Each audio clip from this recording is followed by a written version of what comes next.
Pongan ahí en el chat. Buenas tardes, profesor. ¿Se escucha o no se escucha? ¿Sí? Listo, muchas gracias. Entonces, empezamos. Como quedamos la clase pasada. ¿Alguna pregunta que haya quedado de los contenidos de la semana uno? Que vimos contenido de historia universal.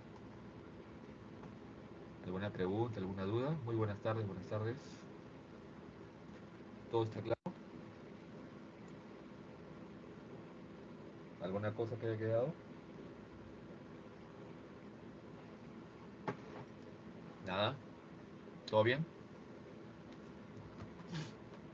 ¿Sí? ¿Seguro? ¿Seguro? Buenas tardes, buenas tardes. Todo ok. Ya, entonces vamos a empezar nuestra sesión. ¿Ya?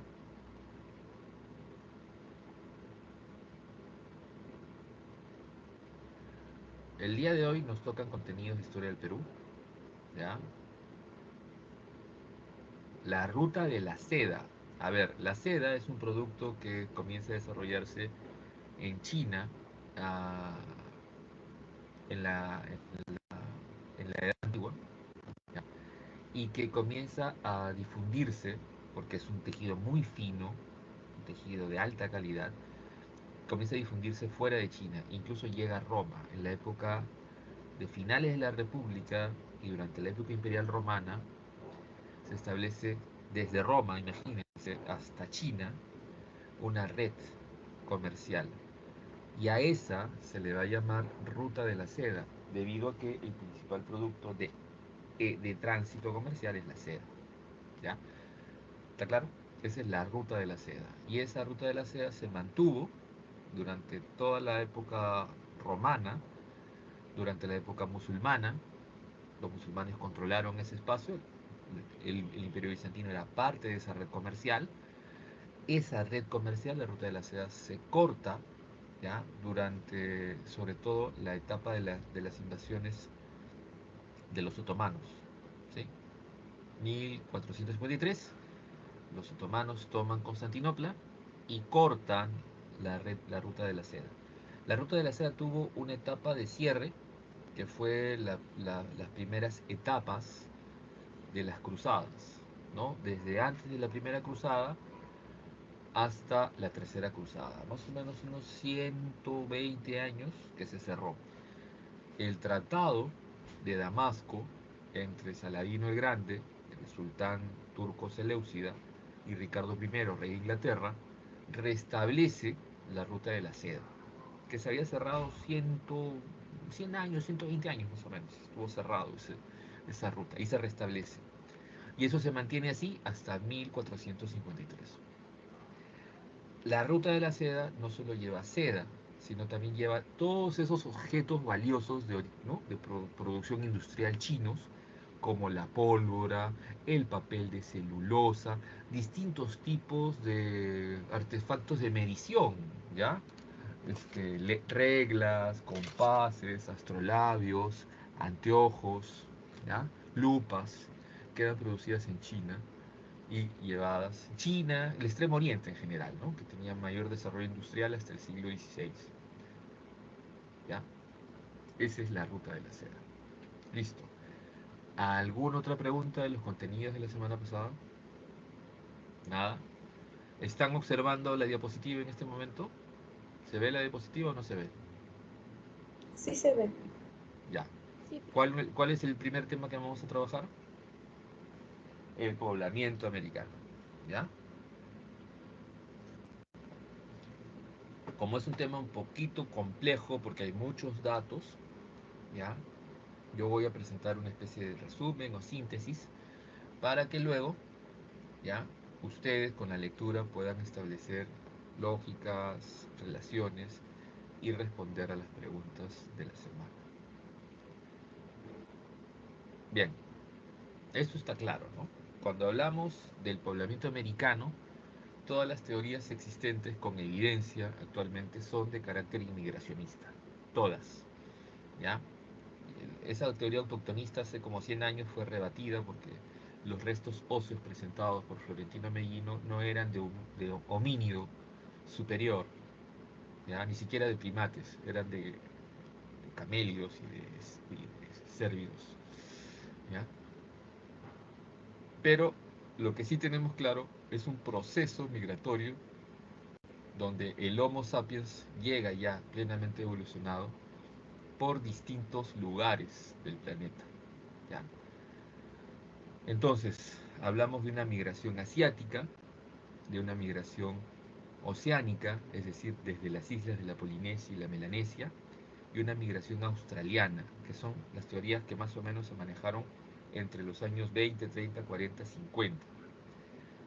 Pero el avance de la arqueología y el descubrimiento del denominado hombre de Kennebit en Estados Unidos, al noreste de los Estados Unidos, demostró que hay otro flujo migratorio que es el noratlántico o europeo, o también llamado solutrense. ¿Ya? Vamos a poner algunos detalles, ¿no? Vamos a poner este cuadro resumen. Aunque en este tema podemos a ver algunos detalles porque con los otros sí vamos a tener que ser más esquemáticos. A ver, en el caso de la teoría asiática hay un tronco común que se le llama el paleomongol. Ese tronco común es el ancestro genético de la población asiática originaria y de la población americana originaria. ¿Ya? Entonces, la población originaria americana y sus descendientes y mestizos, o sea, nosotros, tenemos elementos genéticos comunes a la población asiática. Una cosa que ya es, ¿no?, incuestionable se llama la mancha mongólica, ¿no? ¿Has escuchado eso? Si no sabes, es esta mancha que tienen los bebitos y que con el paso del tiempo va reduciéndose, absorbiéndose, pero nunca se borra. Y genéticamente eso va a quedar, ¿no? Son características muy comunes. Ahora, la evidencia es abundante. La genética es determinante, ¿no? Y a eso hay que sumarle evidencias de carácter geográfico. A finales del Pleistoceno tenemos esto, ¿sí? Esto está unido. Hay un puente de hielo entre Asia y América. Esta será la imagen actual, la imagen del Holoceno. Pero este flujo migratorio se da desde finales del Pleistoceno hasta inicios del Holoceno, ¿ya? Ahora, en el caso de la teoría oceánica o la migración polinésica, melanésica, eh, ya estábamos hablando del Holoceno. Son pueblos que llegan durante el Holoceno, utilizando las corrientes marinas para cruzar el Océano Pacífico. Y nos traen una serie de costumbres, ¿ya? Cerbatanas, hamacas, que son las que usamos normalmente. Y además de una serie de eh, similitudes lingüísticas. Ahora, años después se ha hecho algo. En la época de niño, o sea, los años de niño, es muy fácil navegar desde allá hasta acá. Y en las épocas de niña, en los años fríos, es muy fácil navegar desde aquí hasta la Polinesia. ¿Ya? Eso no, hay una especie de arqueología experimental. Hay ¿no?, un científico escandinavo, Thor Heyerdahl, que hizo ese experimento, ¿no?, saliendo de Huanchaco, en Trujillo, para llegar a la Polinesia. Ahora, la teoría australiana, planteada por Méndez Correia, nos plantea también este proceso, ¿no? A finales del Pleistoceno, ¿ya?, hay un proceso que duró varios siglos que permitió, esto era mucho más grande, por supuesto, permitió que grupos humanos de Australia, que son de raza negra, como ves acá, un nativo australiano, llegaran, y la Antártida era mucho más grande, incluso es muy posible que haya estado conectada por hielo con Sudamérica. Ahora, la teoría asiática tuvo un flujo constante de varios miles de años, un montón de gente, además viene caminando. En cambio, por la oceánica, la australiana y la noratlántica llegaron muy poquitos, pero igual dejaron sus evidencias, desde restos materiales, restos biológicos, incluso aportes culturales, ¿no? Hamaca, cerbatana, de los polinésicos. Boomerang, chozas colmena de los australianos. ¿Ya? ¿Qué es el óptimo climático? Repito, un periodo que durante varios siglos hay una estabilidad climática que permite a estos grupos, ¿no?, lanzarse a estas... Es una aventura, pues. Es una aventura irse a lo desconocido, que es lo que están haciendo. Y es muy posible que en el mismo proceso de óptimo, desde el noratlántico, hayan pasado lo mismo, ¿no? A eso le llaman la migración solutrense. La migración solutrense. Ya, imagínense que todo esto está cubierto de hielo desde Europa hasta América. Ya, caminando o con embarcaciones de escasa tecnología llegaron hasta lo que sería el oeste, el este de Canadá y los Estados Unidos, ¿no? Ahora, antes de que estos científicos, creo que están acá, no están, en la separata tampoco mencionó, creo. Antes de que Stanford y Bradley puedan fechar exactamente, desde fines del siglo XIX se habían encontrado un montón de ese tipo de puntas en varios lugares de Estados Unidos. Y así que lo catalogaron como puntas Clovis. Hasta que encontraron el yacimiento arqueológico, estos antropólogos Bradley y Stanford, eh, y es el yacimiento arqueológico donde hay un resto humano que le pusieron el nombre de Kennevit. Este pata es un individuo de origen europeo, alto, huesos largos, talla alta. No corresponde ¿no?, a la fisiología eh, asiática o paleomongol. Y ahí quedó, ¿no? Sabemos que, miren, la tecnología de piedra que se difunde por América será esta. El tipo de choza que se difunde por América será el australiano, ¿ya? Y, y vamos a ver esto, ¿no? Ya desde la época lítica hay estos intercambios, e inicios del Holoceno ya hay estos intercambios entre los pueblos. Ojo, el primer sitio arqueológico con presencia humana en América está en Chile, ¿ya? Y corresponde a un resto humano. ¿De quién? De un aborigen, de un negro, proveniente por la vía australiana. ¿Ya? Australia, está el mapa: Australia, Tasmania, las Islas Auckland, las Islas Macquarie, Antártida, Sudamérica. Ahora, son bravos, ¿eh?, para caminar esas rutas, son bien bravos. A ver, aquí hay una síntesis. Ya, captura, toma captura para que después no te olvides.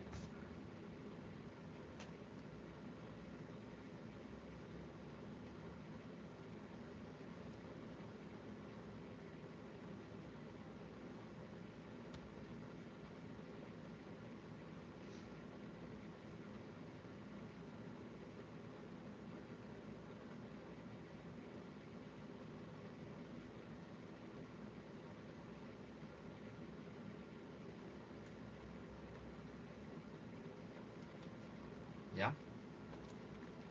Entonces, algunos datos, ¿ya? Para que más o menos nos ubiquemos. Todas son inmigracionistas. ¿Por qué? Porque hay evidencias y sustento científico para demostrarlo. La teoría: mayor cantidad de evidencias. Es la ruta de mayor antigüedad. Vinieron por 3 rutas: la de Beringia, la de las Islas Aleutianas, al final del Pleistoceno, y a inicios del Holoceno, cuando ya se fijan las corrientes marinas actuales, utilizando la corriente de Kurochivo, que es una corriente que va en sentido horario desde Asia hasta América, y que con embarcaciones de escasa tecnología pudieron llegar acá, ¿no? La teoría oceánica, a inicios del Holoceno, utilizando las corrientes actuales, repito, en año caliente, niño, de allá, de la Polinesia y la Melanesia, llegan a América con facilidad. Hay evidencias culturales en la teoría australiana, finales del Pleistoceno. Ahí repito, es para muchos científicos el mismo proceso de óptimo climático, que es el que permite los procesos migratorios desde Australia a Sudamérica y desde Europa a Norteamérica.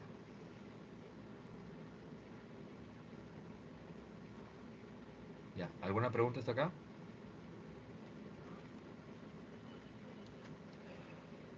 ¿Está claro? Ya, entonces nos metemos a este tema. Periodificación de la historia del Perú. ¿Ya? Cuando hablamos de la periodificación de la historia del Perú, estamos hablando de las dos propuestas que hasta ahora se mantienen y que, ojo, ustedes que quieren ingresar a San Marcos, y me imagino ya tienen sus colecciones de preguntas, ¿ya? Libros de preguntas, deben saber de que en San Marcos usamos los, las dos periodificaciones, la de John Rowe, que es la que está arriba, ¿sí? Y la de Lumbreras, que es la que está abajo. Lumbreras fue profesor de San Marcos muchos años, falleció el año pasado. Y nos hablan de este proceso. O sea, estas etapas, su fundamento teórico y la evidencia es distinta, pero cronológicamente coinciden, ¿ya? Entonces, estas dos teorías, en lugar de ser contrapuestas, se complementan, ¿ya? Entonces, ¿cómo aprendo esto, profe? Caballero nomás, memoria. Memoria y memoria, no te queda otra, porque lamentablemente, si queremos trabajar esto, tenemos que utilizar la memoria, ¿no? No sé por qué se cambia de idiomas. Entonces, Rowe en el 1960 publica su libro sobre esto, utilizando qué teoría, la teoría de la evolución de la cerámica, ¿ya? En cambio, años después, Lumbreras publica su libro utilizando la teoría del desarrollo económico-social materializado en la organización del Estado. Lumbreras, ¿no? Fue profe en San Marcos cuando yo ingresé y él explicaba que si vemos una pirámide, esa pirámide implica que haya una institución, que es el Estado, que es encargado de controlar los excedentes para redistribuirlos. Y no solo el excedente, sino también el tiempo de trabajo, ¿ya? Si hay cerámica, entonces hay especialistas que se dedican 24/7 a eso y que habrán otros dedicados a la producción de sus alimentos y que por norma, ¿sí? Puede ser de una autoridad estatal con atributos religiosos y políticos, tiene que funcionar el sistema de esa manera, ¿no? Porque si no hay especialización, no hay desarrollo. ¿Está claro? Si todos hiciéramos lo mismo, no habría mejoras. Si todos, ¿no? hiciéramos lo mismo, ganáramos lo mismo, no habría mejoras, no habría incentivos, no habría, ¿no? excelencia. Esa es la propuesta. ¿Está claro? Ya. ¿Hicieron captura o no? Nada que profe regrese, ¿eh?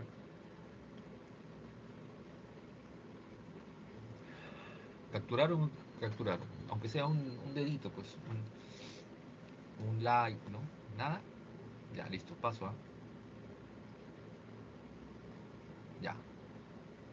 Entonces acá están los detalles. Rowe se centra en el análisis del desarrollo tecnológico, concretamente la evolución de la cerámica, y a esta teoría se le denomina teoría funcionalista.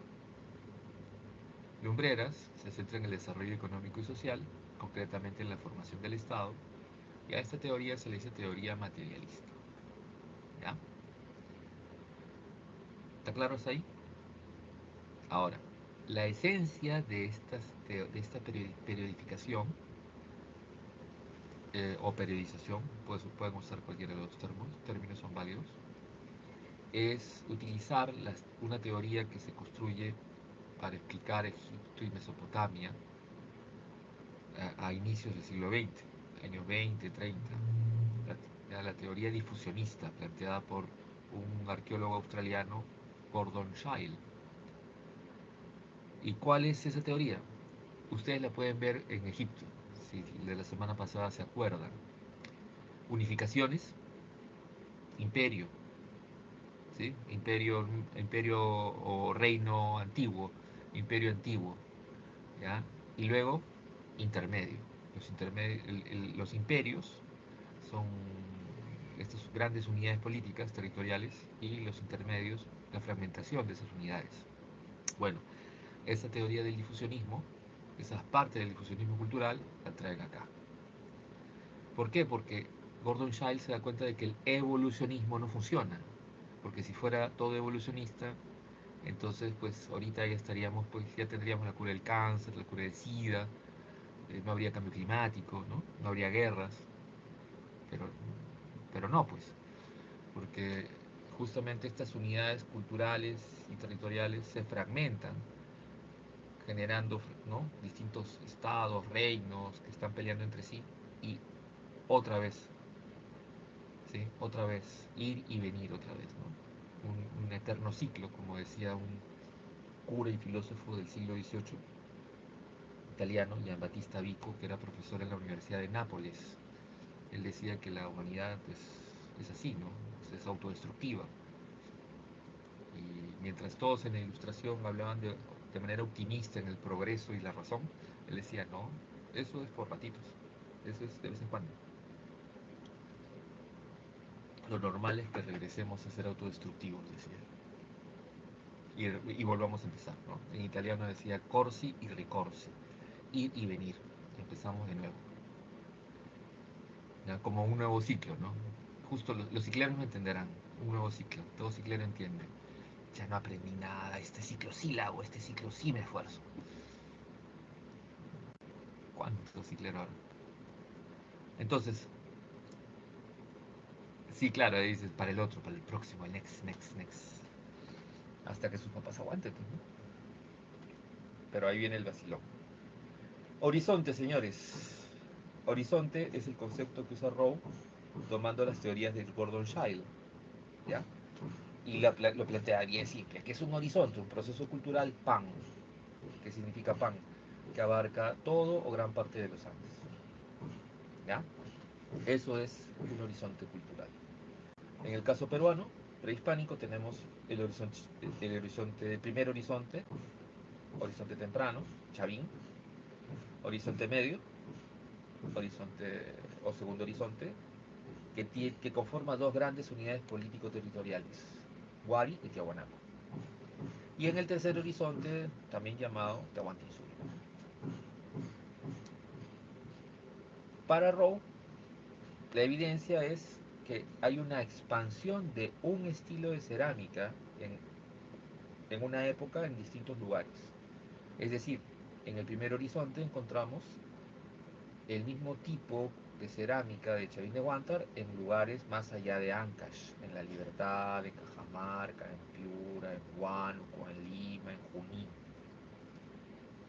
con esas mismas características, con estos mismos ídolos, imágenes, dioses, ¿ya?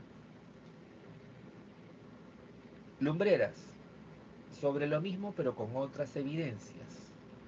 El control del Estado, una forma de control del Estado que se manifiesta en un tipo de especialización social, en un tipo de organización y desarrollo tecnológico, patrones constructivos, ¿sí?, patrones de organización de las edificaciones, desarrollos tecnológicos como la hidráulica o la metalurgia, ¿ya? Formas mismas de las estructuras arquitectónicas. Y eso es lo que Lumbreras observa, por ejemplo, para los periodos de horizonte. Ahora, entre los horizontes, que en Egipto les llaman, ¿no?, reinos, reinos, y en Mesopotamia imperios, ¿se acuerdan? Entre esos están los intermedios. Y los intermedios son procesos locales, un valle. Lima. En el intermedio temprano tenemos una cultura que es la cultura Lima, que abarcó lo que sería pues una parte grande de la ciudad, ¿ya? Esa es una cultura local, que toma una parte de un valle. En cambio, las regionales son las que ocupan varios valles, como los Mochica, por ejemplo, en el intermedio temprano, o los Chimú en el intermedio tardío. ¿Está claro? Ahora, evidencias para Rowe. La evidencia es que en una misma época existen varias culturas que reflejan distintos estilos de cerámica, diversidad de estilos de cerámica, formas, tecnologías, colores, dibujos, decoración, iconos distintos en la misma época. Para Lumbreras, la evidencia, la coexistencia de diversas formas de Estado que darán lugar a distintos y diversos patrones de organización de las estructuras, arquitectura, tecnología, hidráulica, ¿sí? En la misma época. ¿Está claro? ¿Está claro o no está claro? ¿Sí o no? ¿No hay like? ¿No hay like? ¿O sí hay like? Ya, listo. Por lo menos uno. Ya. Me voy acá. Entonces, ¿entramos a qué periodo? Periodo lítico. Periodo lítico, ¿ya? En el caso, Lumbreras le dice lítico andino, para diferenciarlo del paleolítico superior, este, del viejo mundo. Lítico andino. Y aquí está. Captura el mapa con los sitios, diríamos así, más representativos, ¿ya? Y con los años, cada vez que dicto esto, o sea, como esto esta semana empezó el lunes, el sábado, domingo, el sábado en la noche, domingo en la noche me puse ahí a buscar qué artículos nuevos había, pero artículos de revistas, no artículos de Wikipedia, ¿no? Sino artículos de revistas científicas, ¿no? O de museos hay sobre esto. Y estos son datos actualizados el domingo en la noche. ¿Ya? Piquimachay, 12.200.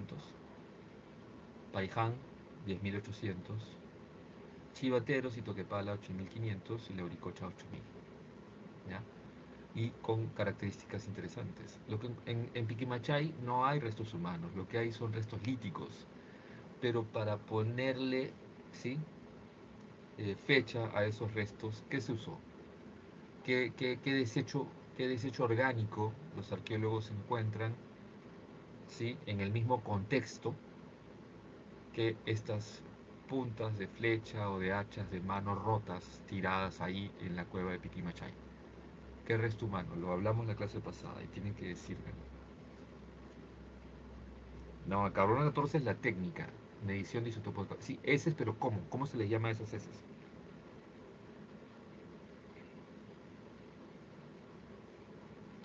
Muy bien, muy bien, muy bien, Adrián, muy bien, Ariana. Los coprolitos son las heces humanas fosilizadas, ¿ya?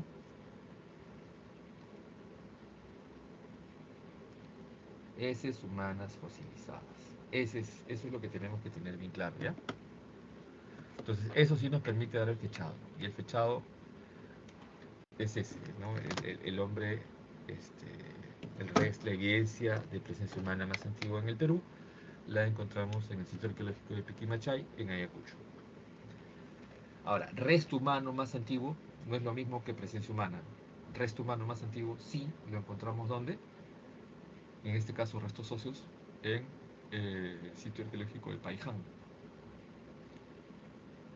¿Ya? Y aquí encontramos estas, estas puntas de piedra con pedúnculo o asa que corresponden y tienen la influencia solutrense.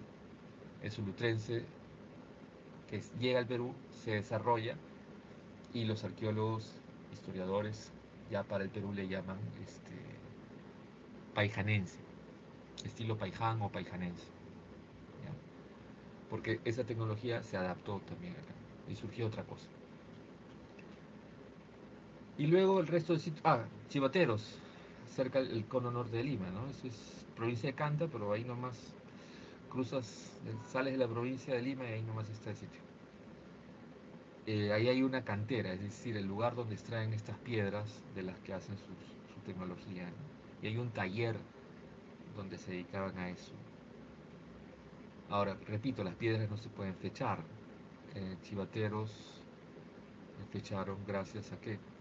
A los coprolitos dejados por nuestros antepasados, pero también a la cantidad enorme de huesos de los animales que comieron, ¿no? Una especie de basurero. Un profe que enseñaba en San Marcos, Lucio Bonavía, decía que la arqueología con mayor cantidad de datos es la que se hace en basurales, ¿ya? Él era experto de épocas tempranas, entonces en esos basureros de nuestros antepasados se encontraba todo, pues, que comían, ¿no? Que producían incluso, qué enfermedades tenían, niveles de todo. Y el otro sitio que es muy conocido que tiene pinturas rupestres, arte rupestre, ¿sí? Arte rupestre, rupestre significa que se hace con cosas de la naturaleza y, ¿no? Y en este caso estamos hablando de pinturas rupestres o pintura parietal también, si quiere llamar. ¿Qué características tienen que tener estos sitios? Aquí están. Las evidencias son restos líticos, restos óseos de los animales cazados, esto también sirve para fechar, los restos humanos, o sea, los huesos, los desechos orgánicos, los coprolitos, y el arte parietal, ¿no? En este caso arte rupestre o pintura rupestre. Y acá están los sitios más representativos, más importantes, que aparecen recurrentemente en los libros de investigación. Ya por ahí decían que revistas. A ver, bueno, lo mínimo para tener actualizado esta etapa, los museos, el Museo de San Marcos, el Museo Nacional, ya, que te pueden dar información. Y si no, las revistas de investigación arqueológica. Pero esas revistas son muy técnicas, no les recomiendo que lean eso. Entren en las páginas web de los museos. Es una manera es más fácil y directa de aprender estos datos. Porque si te comienzas a leer los artículos de arqueología, sonaste, ¿eh? Porque, o sea, que son bien complicados. Entonces, porque los libros que salen, a veces no se actualizan. Aquí están los sitios. ¿Ya? Paso, Piquimachay. Esta sería una secuencia cronológica, ¿no? El más antiguo. No están todos, pues, porque sería un absurdo ponerles todos. Estoy poniendo los que normalmente aparecen en los exámenes, sea como alternativas correctas o distractores. Ya, paso, paso. Ya, nos vamos al arcaico inferior. ¿Ya? Por cuando tú excavas, lo más antiguo está abajo y lo más reciente está arriba. Por eso se dice paleolítico inferior, medio, superior. ¿Sí? ¿Qué es lo más reciente? Superior. ¿Qué es lo más antiguo? El inferior. Y aquí igualito. Arcaico inferior, lo más antiguo, arcaico superior, lo más reciente. ¿Está claro? Entonces, acá están los principales sitios para que te ubiques en el mapa, pero además con el año aproximado. El sitio más antiguo de horticultura en Sudamérica es el sitio de Nanchoc, en Cajamarca. Más antiguo. Y en este caso, los arqueólogos hablan de dos tradiciones. Una tradición serrana, que se divide a la vez en dos. La tradición interandina, donde aparece la horticultura, y la otra zona, la tradición de puna o altiplano, donde aparece el pastoreo y la domesticación de animales, como en sitios como en Telarmachay, que es el más antiguo de domesticación de animales en América. ¿Ya? Entonces ese cierra con dos, ¿no? Tradición cierra dos variantes, interandina y puna. Y costa, aprovechando los recursos marítimos y de los valles. Se construye aldeas estacionales con economía mixta. ¿Qué significa? Horticultura, caza, pesca, recolección. La aldea costera más antigua es esta de acá, con esas famosas chozas colmena que habíamos conversado, ¿no? Que fueron traídas por estos flujos migratorios. Ahora, ¿qué animales tenían ahí en este sitio, esta aldea de pastores en Talarmachay? Eran camélidos, y los camélidos eran usados para qué? ¿Qué se extraía de los camélidos? De llamas, alpacas, vicuñas. ¿Qué se extraía? ¿Qué se le sacaba?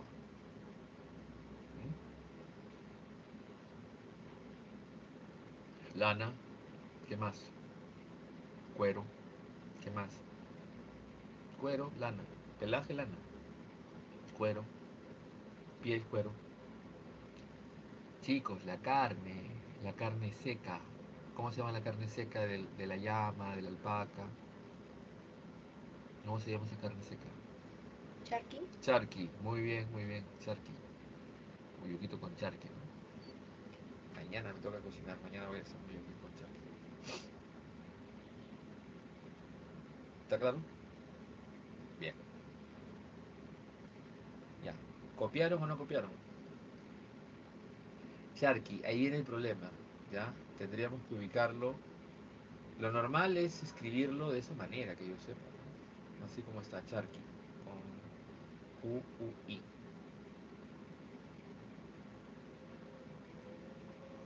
Bien, ya. ¿Paso o no paso? ¿Copiaron o no copiaron?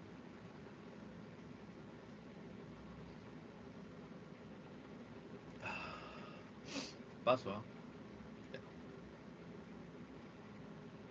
¿Qué tenemos?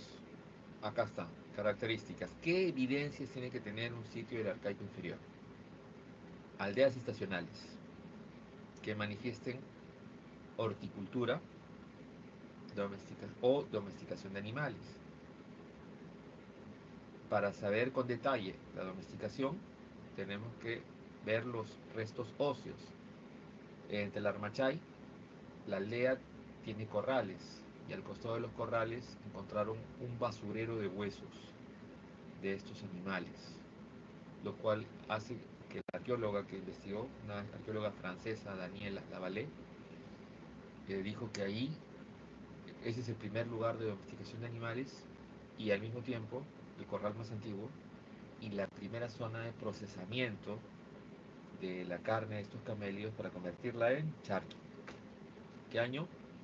Esto es 5200 a.C. Y obviamente que evidencia distintos desechos orgánicos, ¿no? Y acá están los principales sitios, que son los más recurrentes en las preguntas de los exámenes, sean como alternativas reales o como distractores. Estos dos son, ¿se acuerdan? Costa. Estos dos son costa. Estos dos son economías mixtas, así se les dice. Estos dos de acá, Telarmachay y Jayguamachay, son domesticación de animales. Y en este caso, chicos, todavía hay libros de academias que ponen a guitarrero fase 2 como la horticultura más antigua. Eso ya ha sido dejado hace algunos años, 2013. 2013 ya el equipo de arqueólogos norteamericanos liderado por Tom Dillehay sacó un fechado que ha sido confirmado y hace que Nanchoc sea el más antiguo. Cuando yo empecé a enseñar en la pre era guitarrero, fase 2, ¿ya? Ahora es Nanchoc. ¿Ya? ¿Copiaron? ¿Sí o no? ¿Copiaron o no copiaron? Ya. Paso, ¿eh?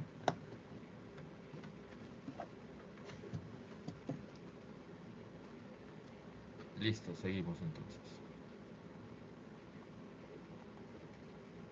Ahí está, los sitios del arcaico superior.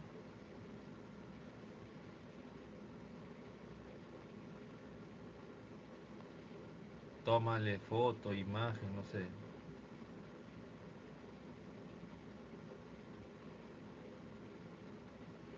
¿Ya?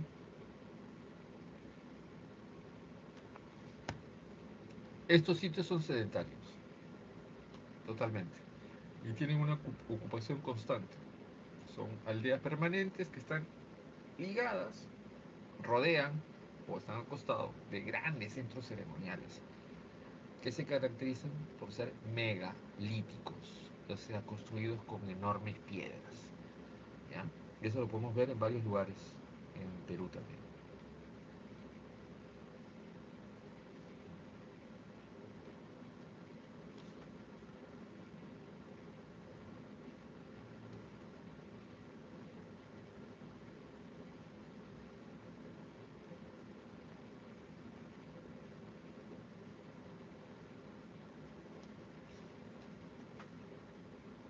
¿Ya? Tenemos, si se dan cuenta, desde la costa de la Libertad hasta la costa de Lima y por la sierra las zonas de Huánuco, ¿ya? Junín, Huánuco, hay varios sitios. Entonces, Caral tiene una ocupación constante. Caral, según Chadi, es una especie de capital y que no tiene área productiva, que tiene una serie de recintos dedicados a la administración dentro del modelo teocrático de un primer estado. Y alrededor de Caral sí hay varios asentamientos urbanos que se dedican a la producción ganadera, agrícola o pesquera. Ahora, se pesca para salar el pescado y secarlo, ¿eh? O sea, la forma de consumir pescado antes en el Perú, antes del frigider, antes de las refris, era o lo consumías fresco de día o lo salabas. ¿Ya? Lo he visto, la gente sacaba su pescado salado, lo dejaba remojando de un día para otro, cambiaba el agua, se rehidrataba y así se hacía, por ejemplo, el ceviche. Estoy hablando hace 50 años, ¿no? Eso del ceviche que por pescado fresco es más influencia japonesa que otra cosa.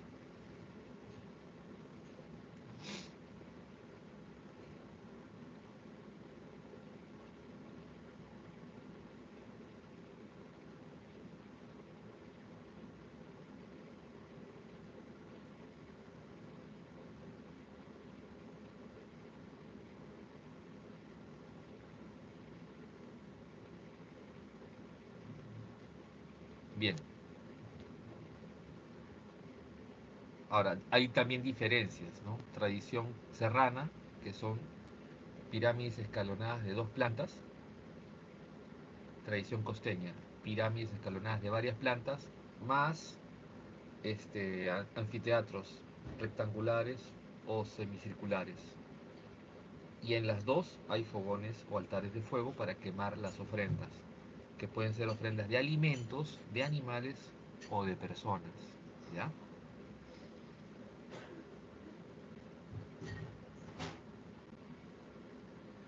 ¿Qué características tienen que tener los sitios? ¿Qué evidencia nos tienen que demostrar los sitios del arcaico superior? Son aldeas permanentes. Eso significa sedentarismo. Punto. Ligados a grandes centros ceremoniales.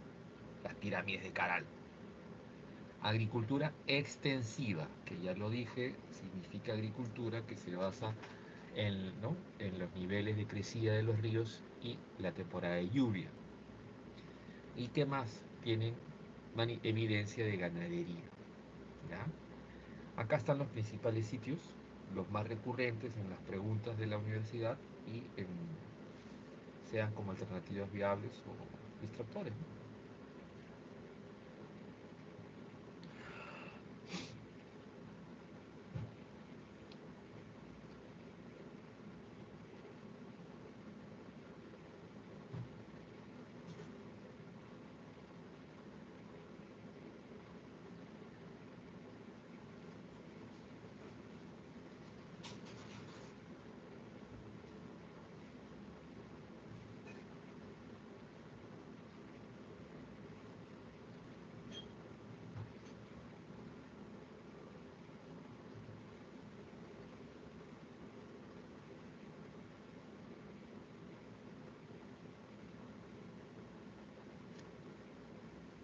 Ya está.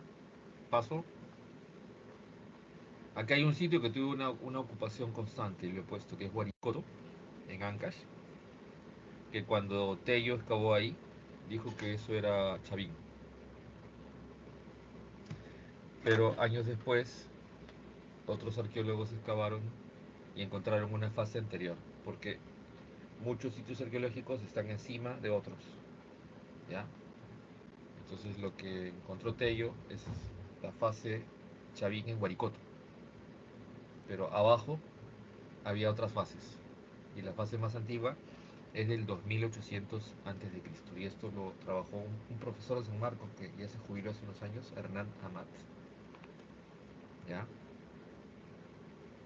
¿Está claro? ¿Listo?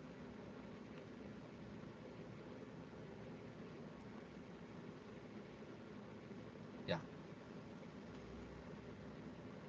Esto sí está fácil ahora, ¿no? Las características del Paleolítico Superior, del Viejo Mundo, Europa, Asia, África, son similares a las características del periodo lítico andino.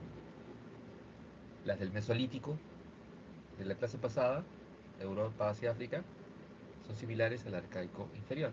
Y las del Neolítico, Europa, Asia, África, son similares a las del arcaico superior andino.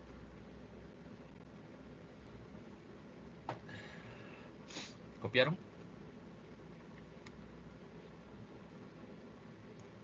¿Copiaron o no copiaron? Está claro, ¿no?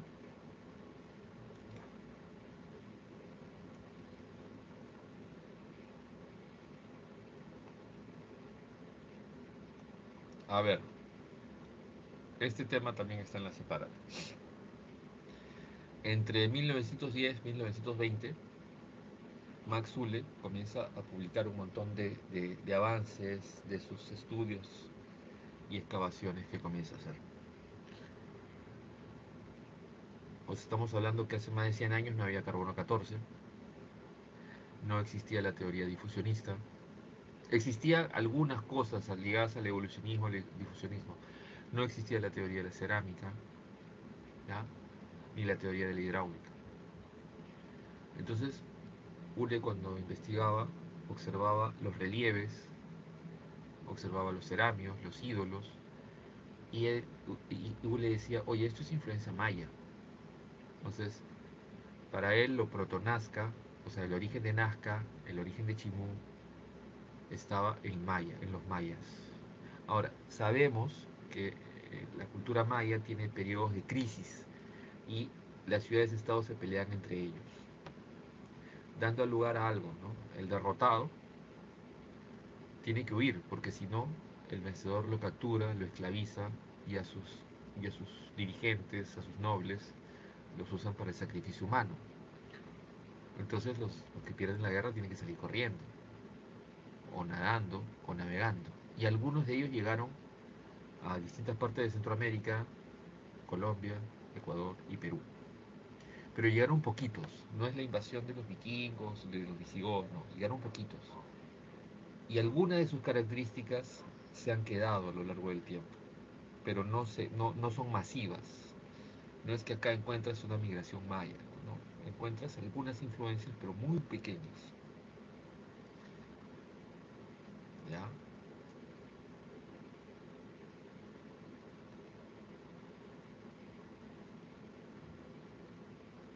Ahora, Tello regresa para 1920-21 de haber estudiado y él ya trae las teorías más avanzadas, el difusionismo cultural, la teoría de la cerámica, que estaba de moda en esa época, hace 100 años más o menos. Y con eso comienza a ver las secuencias de la cerámica. La más simple será la más antigua, ¿sí? ¿Y dónde encuentra la más simple? Chavín de Huántar. Entonces, a partir de ahí Tello plantea esta idea que Chavín es tiene la cerámica más antigua, cultura matriz del Perú. Y tiene razón. Años después, cuando ya viene el carbono 14, Tello tiene la razón en varias cosas, pero no en todas. ¿Ya?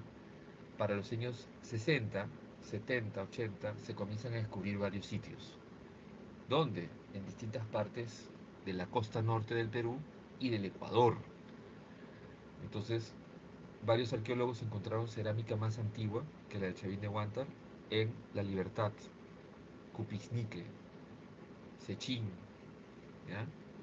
Y así fueron encontrando. Y Kaufman encuentra cerámica más antigua todavía en Valdivia, en el Ecuador. Entonces, Todo tiene que ver con la evidencia y con la técnica del fechado. ¿Ya? ¿Está claro? ¿Paso o lo dejo ahí? ¿Están dibujando la mano? Ya está, no, esto ya está.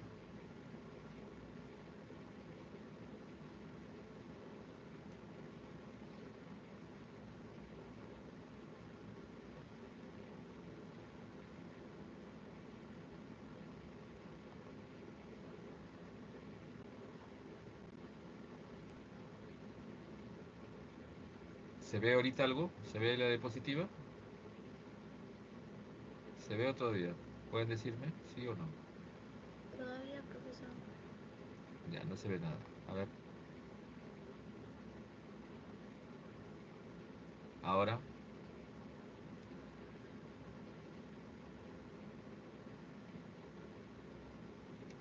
¿Se ve o no se ve?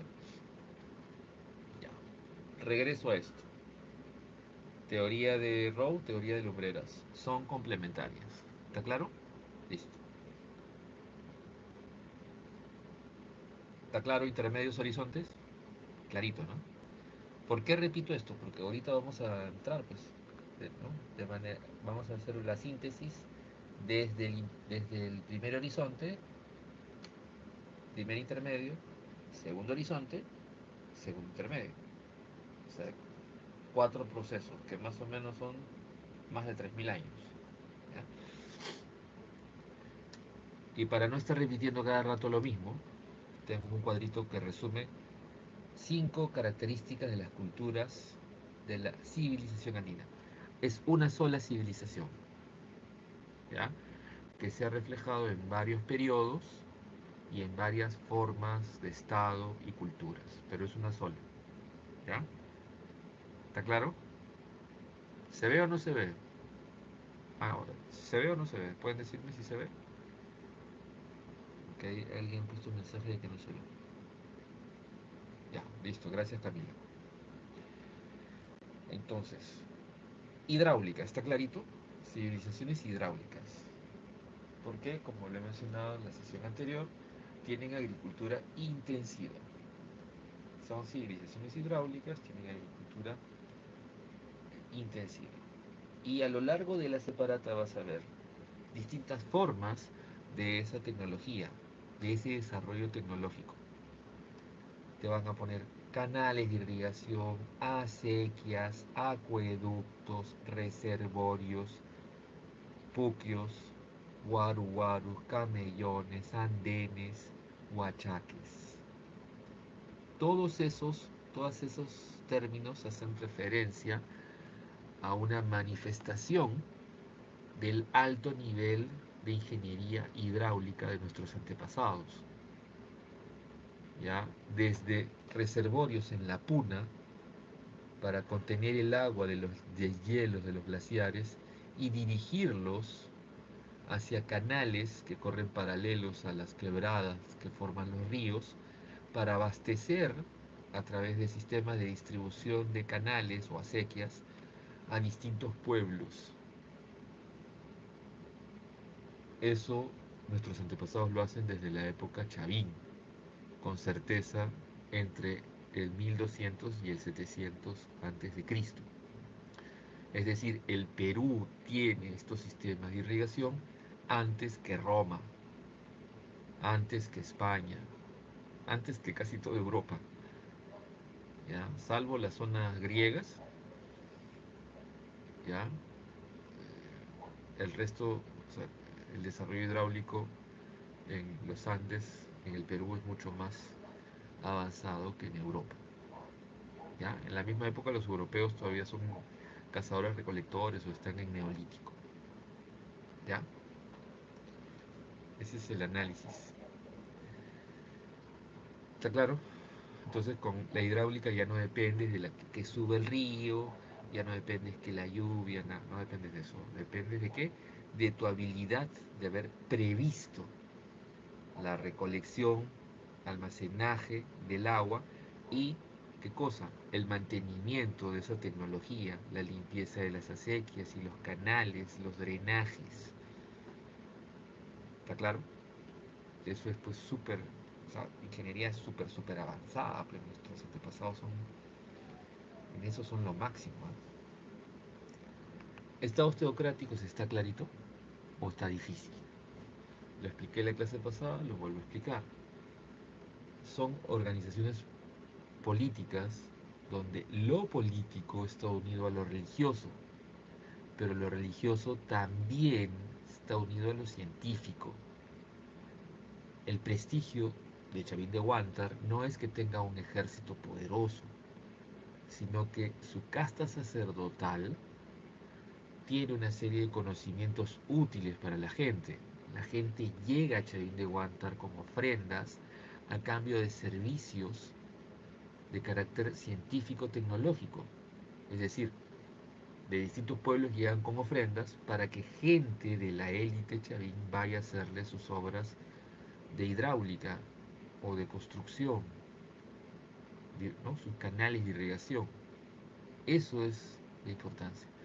Y obviamente todos los santuarios antiguos del viejo mundo y del nuevo mundo son a su vez observatorios astronómicos para fijar el calendario, para fijar las estaciones del año, medir el tiempo atmosférico. ¿Para qué? Para la producción, para la agricultura, para la ganadería, ¿ya? Para eso. Y también en estos lugares llevan a sus enfermos para ser curados porque hay médicos. Repito, está unido todo, ¿no? En la antigüedad, los únicos pueblos que separaron estos fueron los griegos y los romanos, ¿ya? Porque acuérdense que en la Edad Media volvió, ¿no? La iglesia volvió a tener mucho poder y controlar la cultura, incluso querían convertirse los papas en la suprema autoridad de Europa. No, eso es terrible. En otros, y fuera de este contexto, los estados musulmanes son estados teocráticos. Y eso incluso, se ha escuchado del fundamentalismo islámico, sobre todo el modelo yihadista, cree en eso, ¿no? Que las leyes deben salir del Corán, no de la razón ni los derechos, sino del Corán. ¿Ya? Entonces es complicado, ¿no? La historia es así de cruel. Ahora, también les dije que en la antigüedad todos los pueblos, su forma normal de religión es el politeísmo. El monoteísmo es una imposición cultural. Monoteísmo es una imposición cultural. Y acá el monoteísmo es impuesto por quién. ¿Quién impone el monoteísmo? ¿Quién obligó a todos los pueblos a ser monoteístas?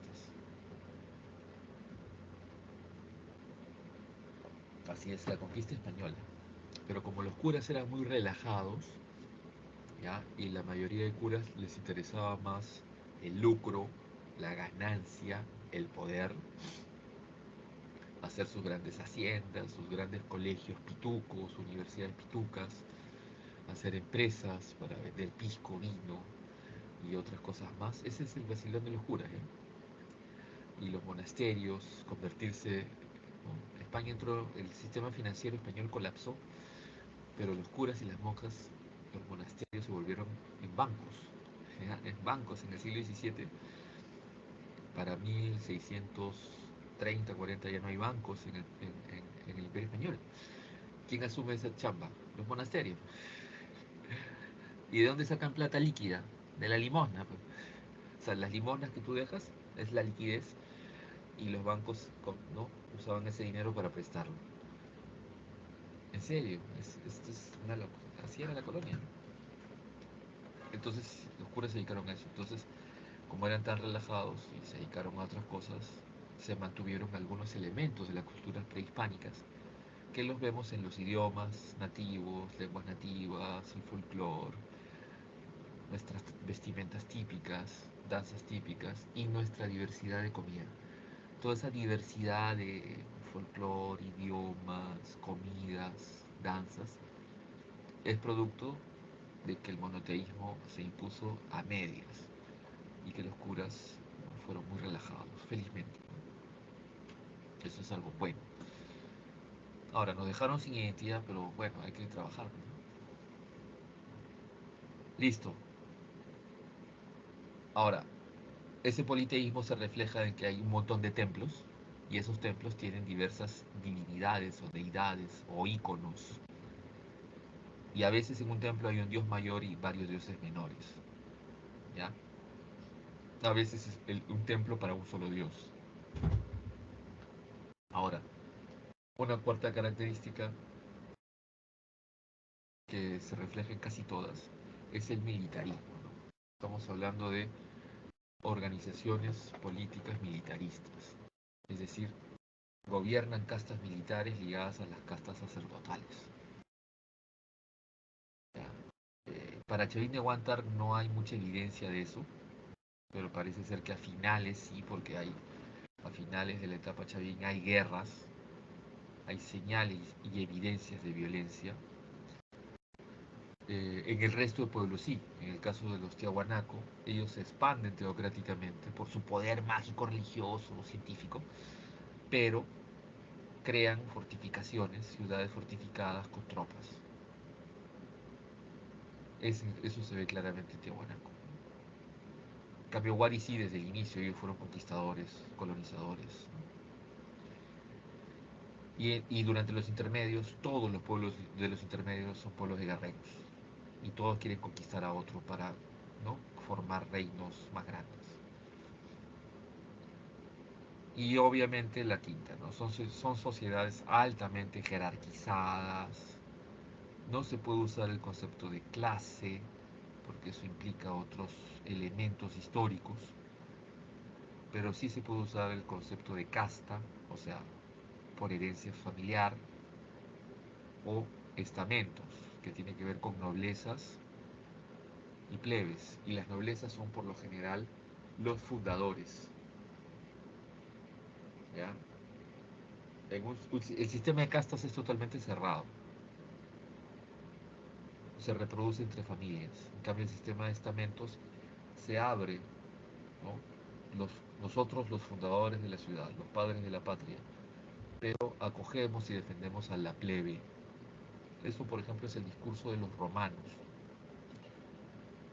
y que se observa, por ejemplo, a través de los relatos que los españoles en la conquista recogen, se observa que se mantiene en la época inca y que puede ser desde la época Tuari y Tiahuanaco. ¿Ya? Pero esto es lo que hay. O son castas, que son sociedades cerradas, donde hay familias que asumen ciertas labores y punto, y no hay cambio, no hay ascenso, y los sistemas de estamentos, donde hay una nobleza que son los descendientes de los dioses, los descendientes de los reyes, de los héroes, las panacas reales, ¿ya? Y los demás, los otros, los aliados, los que defendemos, los que tributan, ¿no? La plebe. Bien, ¿está claro hasta acá? ¿Paso o no paso? Hablen, aunque sea su dedito, su like. Bien, ¿alguna pregunta? Porque ya empezamos a hablar a correr un poco, ¿no? Profesor, Sí, te escucho, dime. disculpe, ¿podría volver a explicar lo de las sociedades jerarquizadas? No, A no ver, le presté atención. muy simple, naces rico, mueres rico. Naces pobre, mueres pobre. Ya, no tenemos evidencia. Por tradición oral, lo que recogen los españoles llega hasta Huari y Tiahuanaco. Más abajo, no o sea, primer horizonte y primer intermedio, solo tenemos información arqueológica. Pero por la información arqueológica nos damos cuenta que desde la época del Arcaico Superior, Caral, hay vivienda diferenciada. Y en las momias vemos la diferenciación. ¿Sí? Las élites tienen ajuar funerario costoso, con muchas ofrendas, ¿ya? Y el pueblo no. El pueblo vive en chocitas y su ajuar funerario es muy simple. Una bayeta. ¿Saben qué es una bayeta, no? Tocuyo, bayeta, una tela muy rústica que por lo general es de fibra de cactus. Ya está. y a la fosa común.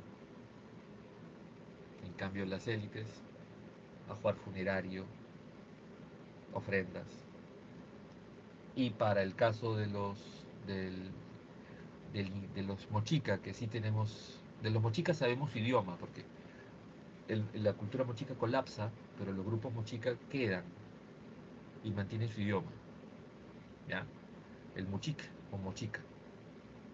Y ellos en su idioma se explican eso, ¿no? Sus reyes, que eran descendientes de los dioses, y por eso viven en esos palacios, y cuando se mueren por eso tienen esas ofrendas de lujo, ¿no? Y con sacrificios humanos incluso, como el señor de Zipán. Pero más allá del palacio encuentras una fosa común donde está la gente común y corriente. ¿Ya? Ahora, no se puede hablar de sistema de clases. Si usamos la concepción de sistema de clases, faltan muchas evidencias para demostrarlo. Entonces, ¿qué usaríamos? O la explicación del sistema de castas o del sistema de estamentos o noblezas. ¿Ya? Esa es la diferencia. Ahora, no hay igualdad. Olvídate eso. No existe igualdad. La diferenciación está en todo. Incluso, mira, una forma de jerarquización desde la época Paracas, desde el centro del Perú hacia el sur, desde Paracas hasta los Incas, la nobleza se hace de formación craneana, cabeza de huevo.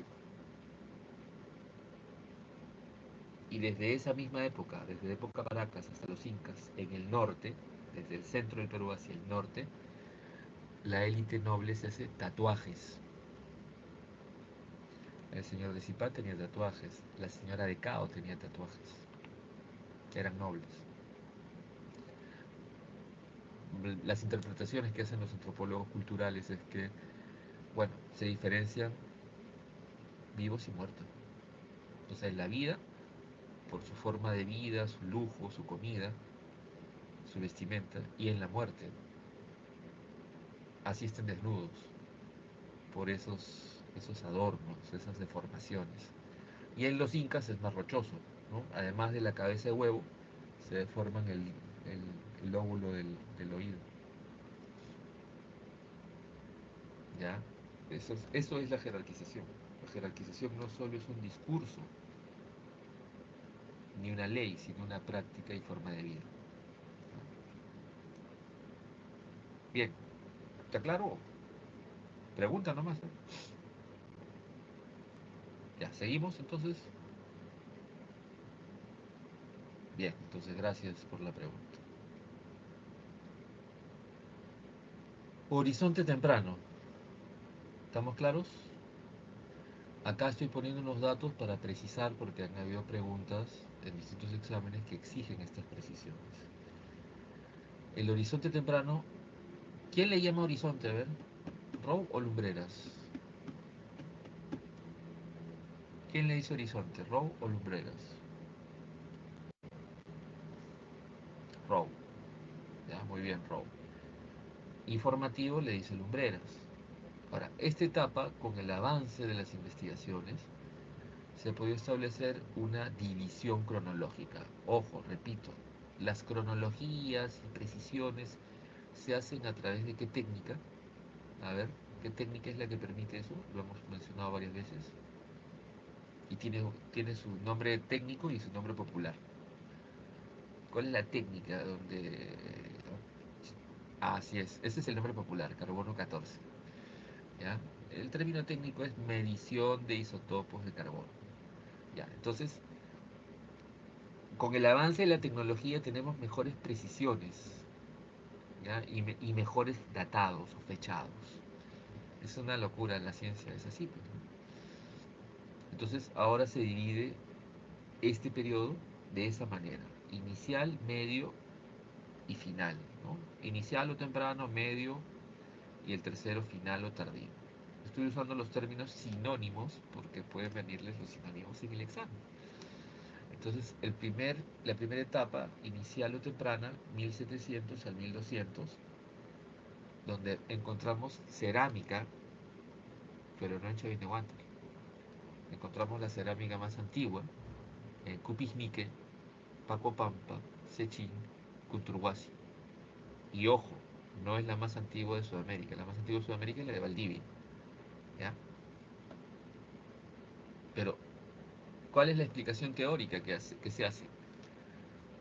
Distintas, distintas ciudades-estado lograron cerámica, así como en el viejo mundo, en el neolítico muchos pueblos lograron cerámica, pero ahí quedó.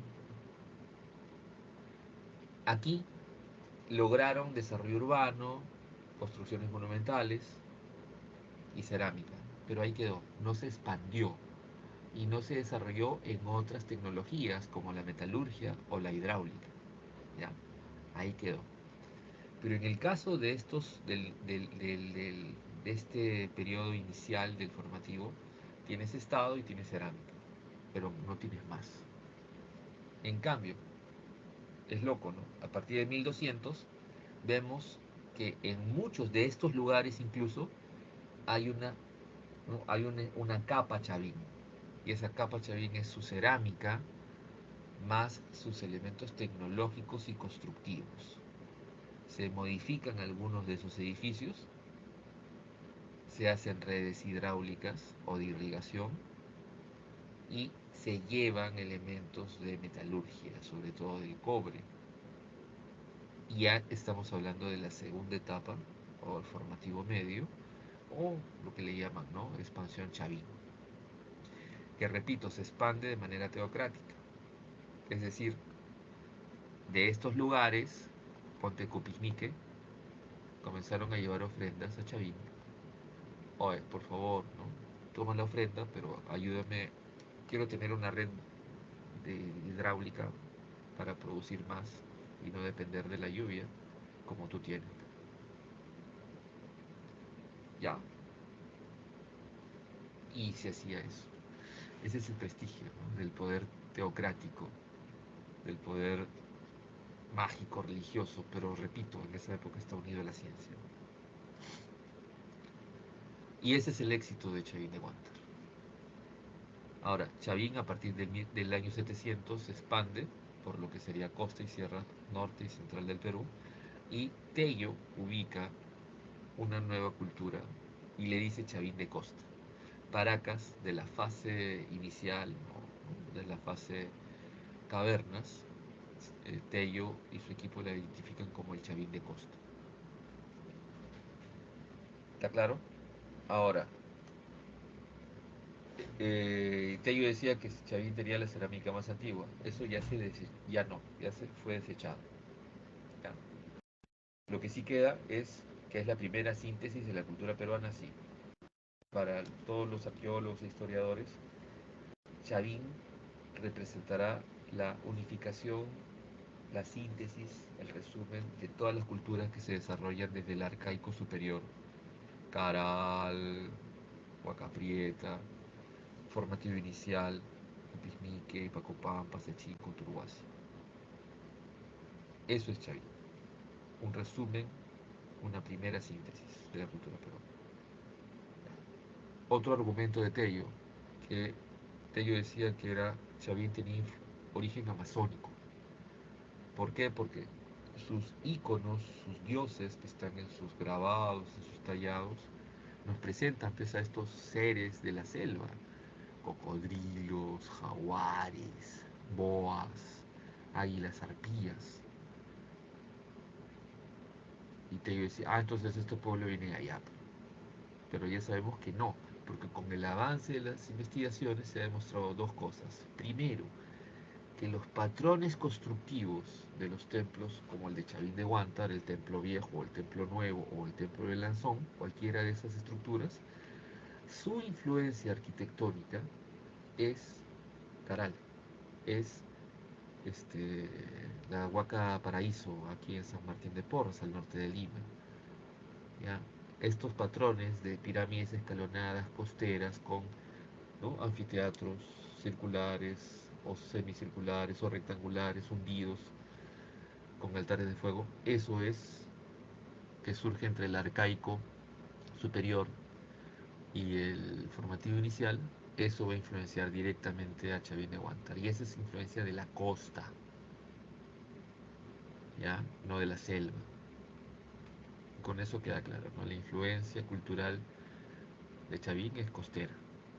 Que, y la segunda evidencia que se ha demostrado es que hay un tránsito comercial permanente desde la época de Caral, arcaico superior, en muchas partes, comercio a largas distancias. En Caral hay muyu o espondilus, que se usa como un objeto ritual. No nos da tiempo para explicar el uso mágico religioso que hacían, pero era un objeto ritual que los templos, ¿sí?, requerían.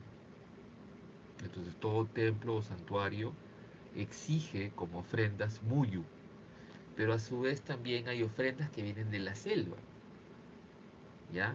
Y en Caral se han encontrado coronas o adornos con aves, con plumas de colores de aves de la selva.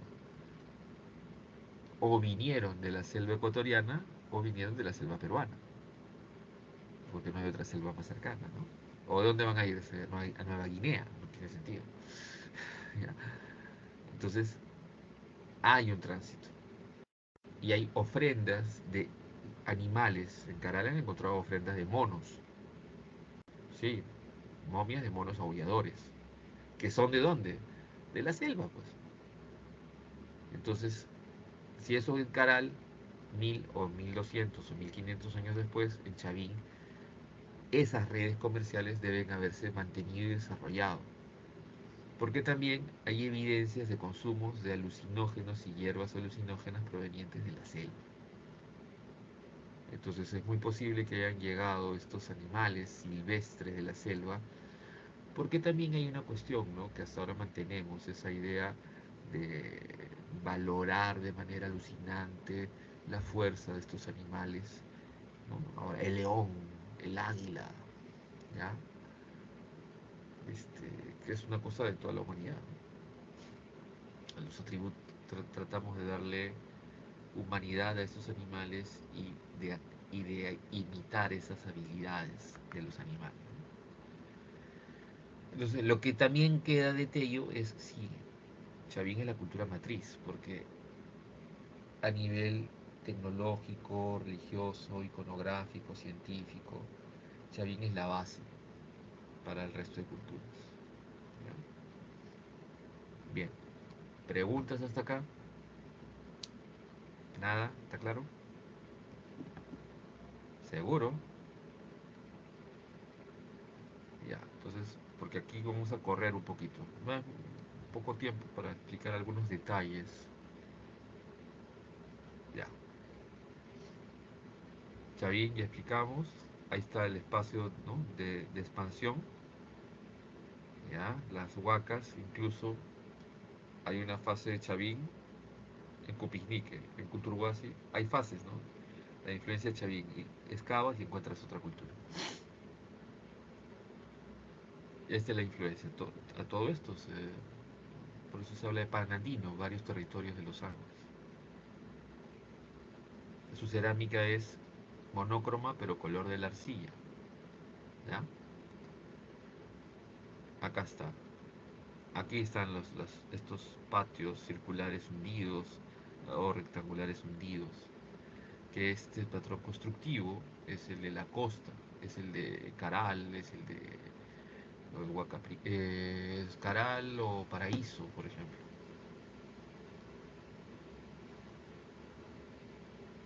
Cabeza clava, ya entendemos que es la cabeza clava.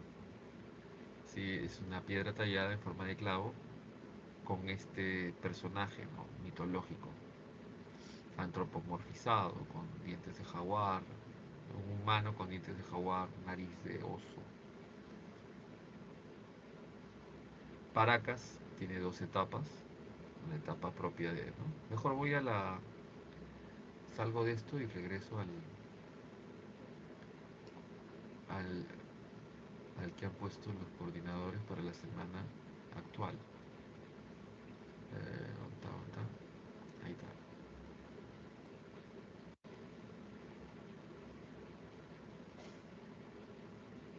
Ya está.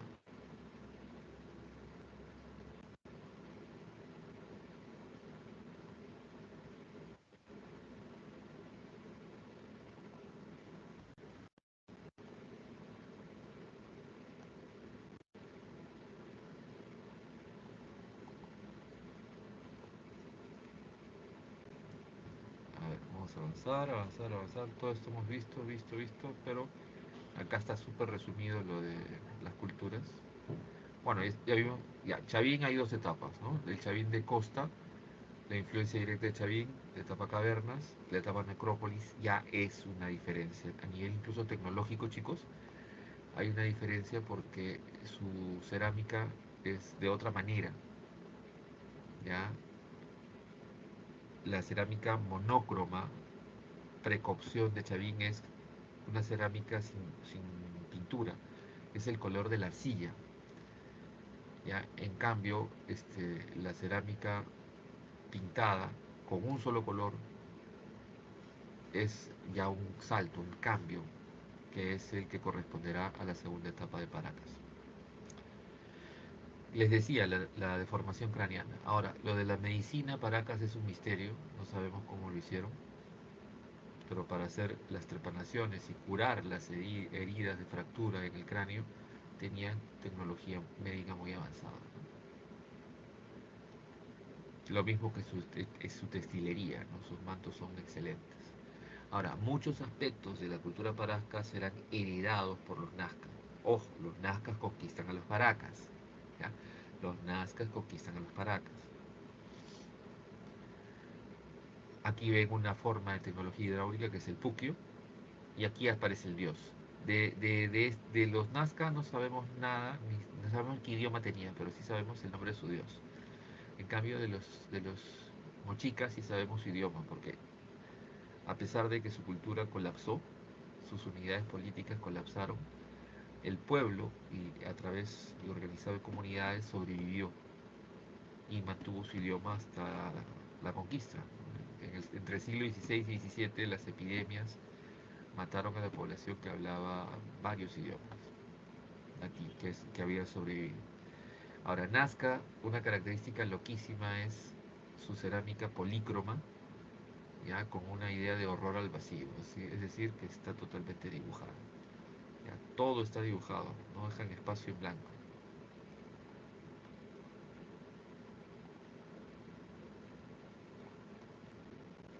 Bien, otras características. La línea de Nazca. ¿Para qué sirvieron? Ya hay muchas hipótesis, pero la que se mantiene a pesar de los años es la del calendario astronómico propuesto por María Reige. Desde los cerros, en el cambio de las estaciones, se hacían rituales, y los cerros cercanos a las pampas de Nazca y de Palpa hay como especies de altares, de sacrificios, y donde la población posiblemente, según los arqueólogos, haya hecho peregrinaciones para llevar sacrificios en los cambios de las estaciones. Ahora, camino ceremonial está difícil porque caminar en esta zona es muy frágil, es un entorno muy frágil. Si tú caminas por ahí, destruirías las líneas. ¿Ya? La otra gran cultura del intermedio temprano son los mochicas. Los mochicas pusieron todo en cerámica. Todo, absolutamente todo lo que pusieron en cerámica. Su cerámica es, a nivel de la escultórica, la más avanzada que hay. ¿Ya? Y este ceramio, ¿no? Este es una deidad, es un venado antropomorfizado, ¿ya? Y así como eso hay cosas impresionantes. Usaban armaduras, ya desde la época Paracas hay evidencias de armaduras compuestas, ¿ya? Esto es un arma, no es solo un objeto ritual, es un arma, ¿ya? Acá está la actriz Magali Solier representando a la reina de Cao, o señora o dama de Cao. Esta es la que tenía tatuajes, ¿eh?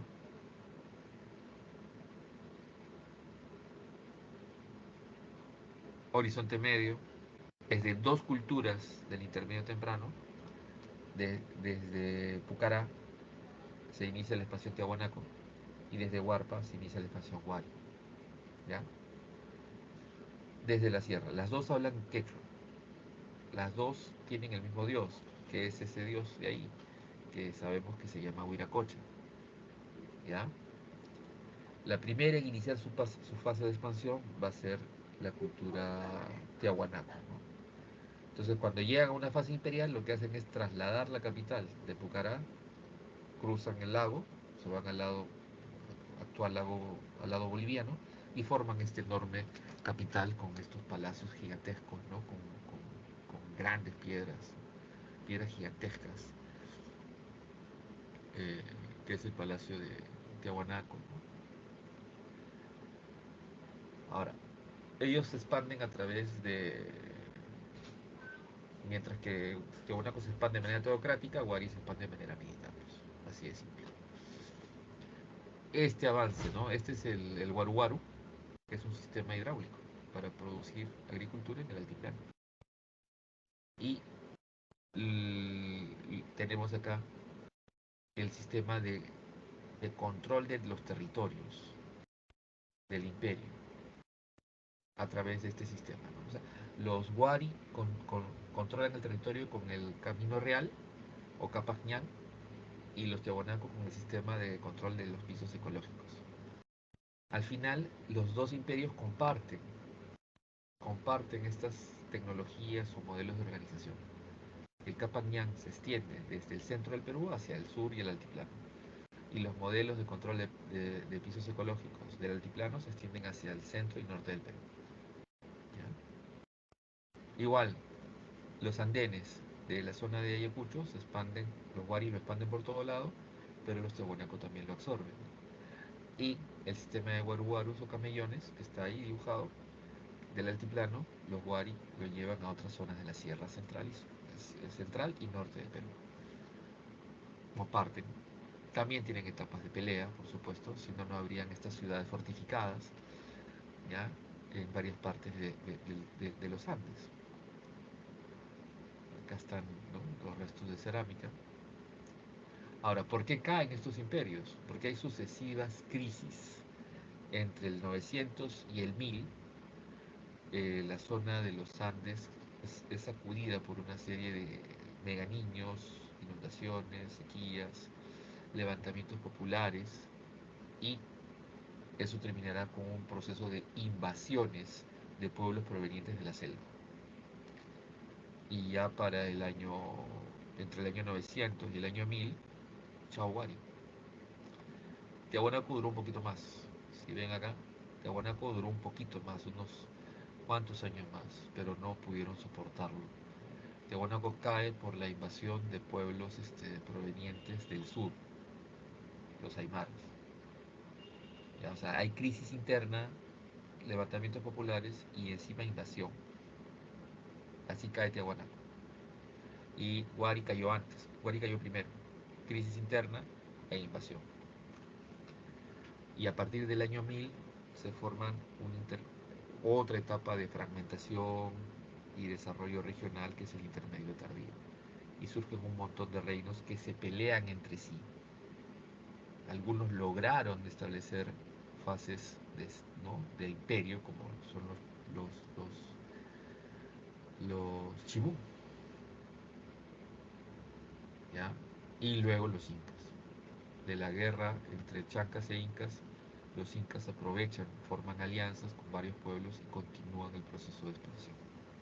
¿Ya? Ahora, los aymaras son los que destruyen Tiahuanaco, pero su fuerza invasora llegó hasta el centro del Perú. Por si acaso, en la sierra de Lima, Cañete y Yauyos, hay pueblos que hablan un idioma aymara, que es el cauqui, hasta ahorita. Y eso significa que llegaron hasta acá. Pero que no terminaron quedándose alrededor del lago Titicaca, formando una serie de unidades políticas. ¿Ya? Y tenemos ahí varios, ¿no? Ahí tienen el mapa para ubicar. Los Icán o Lambayeque, que serán conquistados por los Chimú. Los Chimú están acá bien claros. Los reinos aymaras al sur, que son los que ayudaron a la caída de Tiahuanaco. O sea, destruyen el imperio, pero adoptan muchos de sus elementos, e incluso la arquitectura de los aymaras es una sucesión del modelo arquitectónico, los patrones arquitectónicos y ingeniería de los Tiahuanaco. La cultura chachapoyas, ¿ya?, que para muchos autores es una fusión de las culturas andinas antiguas y de las culturas de la selva. ¿Cuál más tienes? Los chancas, ¿ya?, que son los que se pelean con los incas. los Cajamarca, ¿ya? Que son los que van a ser conquistados de manera pacífica por los incas, se rindieron ante los incas, mejor dicho. Los Huancas, que también se rindieron ante los incas, los Huancas en el Valle del Mantaro. Los Ishma, en Lima, que es una cultura local que controló una parte del Valle del Rima. Y los Chinchanos, que sí controlaron varios valles de lo que ahora sería el sur de Lima y el centro de Ica. Ahora, según María Rostorowski y los estudios de Valdemar Espinosa y María Rostorowski, se forman más de 220 estados regionales o señoríos étnicos durante esta etapa. Y de ahí los exitosos van a ser los Chibú, pero el más exitoso va a ser ¿quién? Los incas. Ahora, los incas no lograron consolidar una identidad, un dominio, por eso lo que queda es la diversidad que vivimos hasta ahora. Acá está así, ¿no? Sicán, Chimú, algunos detalles. Captura si quieres. Chan Chan, ¿ya? Captura también ahí. ¿Cómo cae Chan Chan? Los incas. Ya el príncipe Tupac Yupanqui conquista Chan Chan con su ejército. Los chinchanos, que son los comerciantes, que triangulan productos de distintos lugares y donde el producto más importante es el Spondylus o Muyu en quechua. Acá está, el Muyu o Spondylus.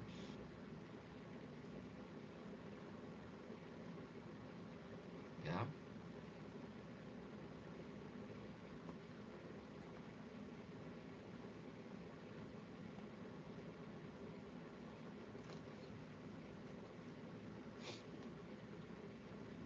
Chachapoyas, que están justamente en la parte nororiental, límite con la selva, tiene enormes fortificaciones y la más espectacular es la de Cuela, ¿ya? Que tiene incluso un teleférico que te lleva. Antes te demorabas, si tenías buen físico, te demorabas 6 horas caminando. Ahora es un teleférico, ¿no? Que te lleva a mirar el sitio arqueológico y la fortificación. Aunque ha sufrido muchos daños, porque también el gobierno regional y nacional son muy irresponsables y no protegen el patrimonio histórico. Una parte del muro se ha caído, pero lo están reconstruyendo. Y es un atractivo turístico impresionante. Bien, preguntas hasta acá, si no nos vamos ya a la resolución de los problemas. ¿Alguna pregunta, jóvenes? Pregunten, porque si no, el que no pregunta muere.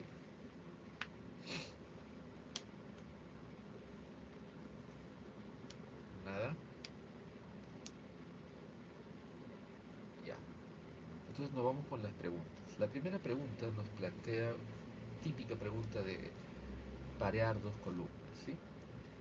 Donde nos presentan lugares y características del periodo lítico y del arcaico, ¿sí? A ver, uno, estamos hablando de Chilca, que es una aldea del arcaico inferior, ¿sí? Que es una aldea costera del arcaico inferior que se caracteriza por tener economía mixta. ¿Qué es economía mixta? Horticultura, caza, pesca, recolección. ¿Qué objeto encontramos ahí? Un anzuelo de piedra. ¿Ya? Fácil. Dos, Paiján es un sitio del lítico, ¿sí? Es un sitio del periodo lítico. ¿Qué evidencias tendría el periodo lítico? Pinturas rupestres. Listo. ¿No? ¿O no? ¿Paiján tiene pinturas rupestres? No. ¿Paiján qué tiene?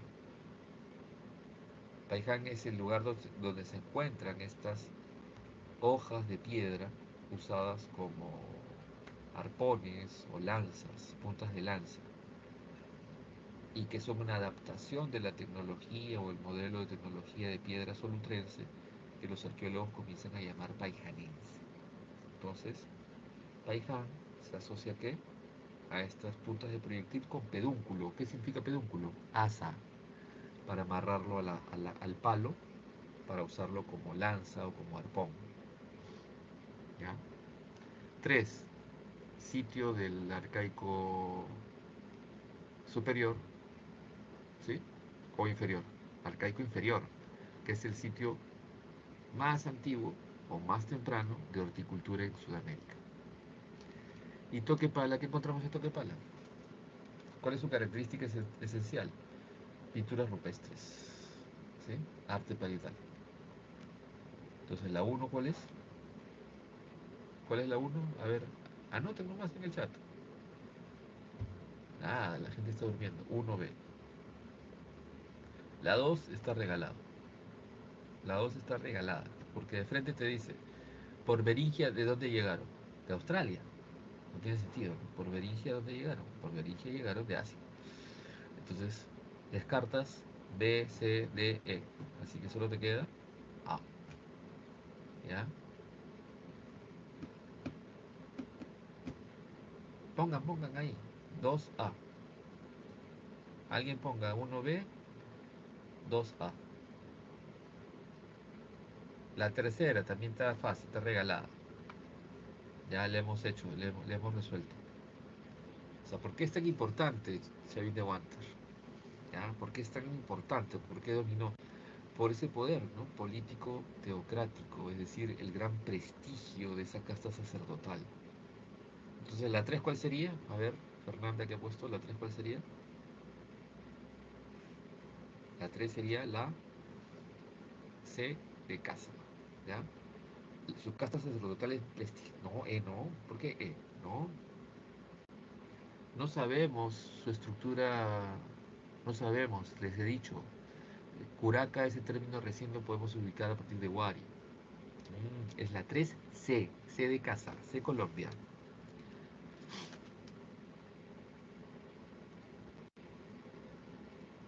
Está bien, está bien, está bien. Sí, a veces yo también soy medio disléxico. A ver, los chinchanos. ¿Cuál es ese gran producto de excelencia que llevan desde la zona del Ecuador, de los mares ecuatoriales y lo llevan para el resto de los Andes? ¿Cuál es ese gran producto de excelencia que tiene usos mágicos y rituales? El muyu, el muyu, ¿ya? El muyu, con fines rituales y religiosos. 4. Brasil. Y la 5, nos habla de estas ciudades fortificadas que tienen los wari, ¿no? Las yactas fortificadas que le permiten a los wari tener control de las zonas que han colonizado. Y en estas ciudades hay grandes almacenes, hay tropas y están los administradores que el imperio tiene para las distintas regiones que ha colonizado. Entonces, un ejemplo clásico es Piquillacta, cerca al Cusco, ¿no? O acá Chicamarca, cerca a Lima. Entonces, la 5, ¿cuál es? Y estas cabeceras de ciudades cabeceras o yactas están unidas, ¿por qué? Por la red vial que en quechua se llamará Capajñán, ¿no? Capajñán se traduciría como Camino de los Señores, ¿no? Lo han traducido como Camino Inca ya, pero esa es. Entonces, la 5 es, ¿cuál? Argentina. Bien, ¿está claro? ¿Alguna pregunta hasta acá? Ya, muy bien, Kiara. A ver, vamos a ver si está bien lo que ha puesto Kiara. B, A, C, B, A. Muy bien, está muy bien, te felicito. ¿Alguna pregunta, jóvenes? Si no, ya nos terminamos acá y que vayan a disfrutar de su tarde estudiando. Cuídense mucho, que les vaya bien. Toda duda, toda pregunta, anótenla para la próxima clase. ¿Ya? Listo. Cuídense mucho, que les vaya bien.